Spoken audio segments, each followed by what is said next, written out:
Corona ایک جھوٹ ہے۔ کہاں ہے کرونا؟ کدھر ہے کرونا؟ کوئی کرونا نہیں ہے۔ یہ انگریزوں کی سازش ہے کرونا کے نام پر لوگوں کے اندر ویکسین کے ذریعے بل گیٹس نے چپ ڈالنی ہے، اور چپ ڈالنے کے بعد پوری دنیا کو اس نے کنٹرول کرنا ہے۔ ہو سکتا ہے آپ میں سے بھی اکثر لوگوں نے یہ باتیں سنی ہوں۔ یہ وہ باتیں ہیں جو اکثر لوگ آپ کے آس پاس کرتے نظر آئیں گے، اور یہ ایسے ارسطو قسم کے لوگ ہیں کہ ان کو کرونا کی تیسری لہر آنے کے بعد بھی یہ سب جھوٹ لگ رہا ہے۔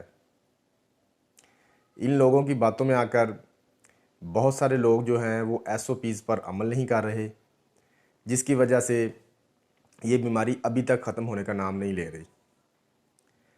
یہ وہ لوگ ہیں جو کرونا کو جھوٹ سمجھتے ہیں، وہی لوگ ہیں، بالکل اسی طرح کے لوگ ہیں جنہوں نے کل تک پولیو کے خلاف فتوے دیے تھے کہ پولیو کے قطرے پلانے سے مسلمانوں کی نسل کشی ہو جائے گی، مسلمانوں میں بانجھ پن کا مسئلہ آ جائے گا اور مسلمان آہستہ آہستہ کم ہو جائیں گے۔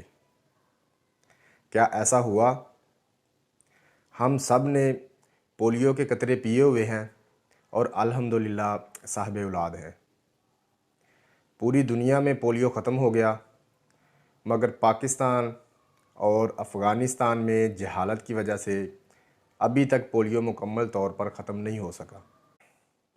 اسی طرح اب کرونا ہے، پوری دنیا میں ختم ہو جائے گا، مگر ہمارے ملک میں یہ جلدی ختم ہوتا نہیں نظر آ رہا، کیونکہ ادھر کرونا کے ساتھ ساتھ جہالت کا بھی سامنا ہے۔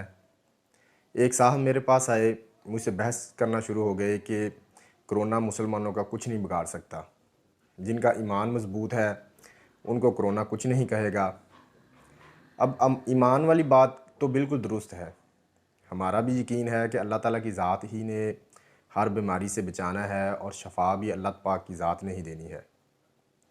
لیکن یہ دیکھیے کہ بیماری صرف گناہ گاروں کو ہو رہی ہے۔ کیا بیمار صرف گناہ گار ہیں؟ ایسے لوگ بھی بیمار ہیں جو بہت نیک ہیں، بہت پرہیزگار ہیں، نمازی ہیں، اچھے لوگ ہیں، وہ بھی بیمار ہیں۔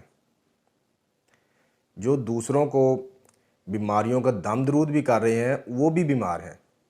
میں بہت سارے ایسے لوگوں کو جانتا ہوں جو لوگوں کو بیماریوں کا دم کرتے ہیں، بڑی بڑی بیماریوں کا دم کرتے ہیں، کینسر تک بیماریوں جو بیماری ہے اس کا دم کرتے ہیں، مگر ان کو خود شوگر کی بیماری ہے، خود شوگر کی دوائی کھا رہے ہوتے ہیں۔ تو بتانے کا مقصد یہ ہے کہ بیماری ایک آزمائش ہے، یہ کسی کو بھی ہو سکتی ہے۔ تو خدا را قوم کو گمراہ نہ کریں، ہم کتنے نیک ہیں یہ ہمیں پتہ ہے۔ ساری دو نمبریاں کرنے والوں کو آج کرونا کے نام پر مسلمانی یاد آ گئی ہے۔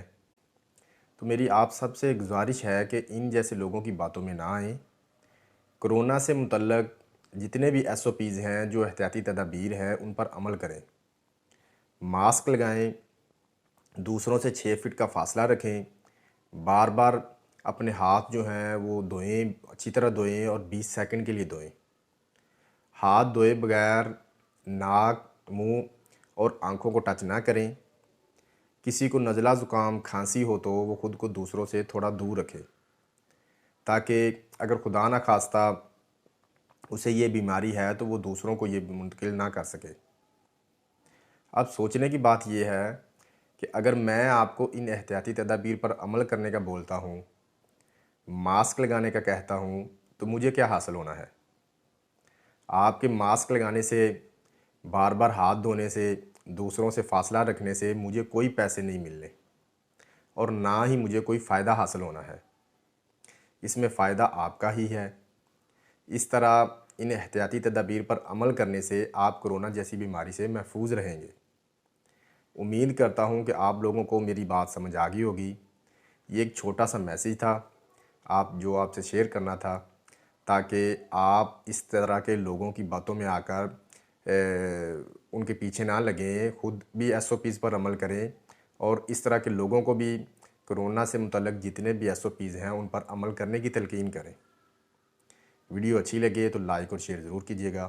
اللہ حافظ۔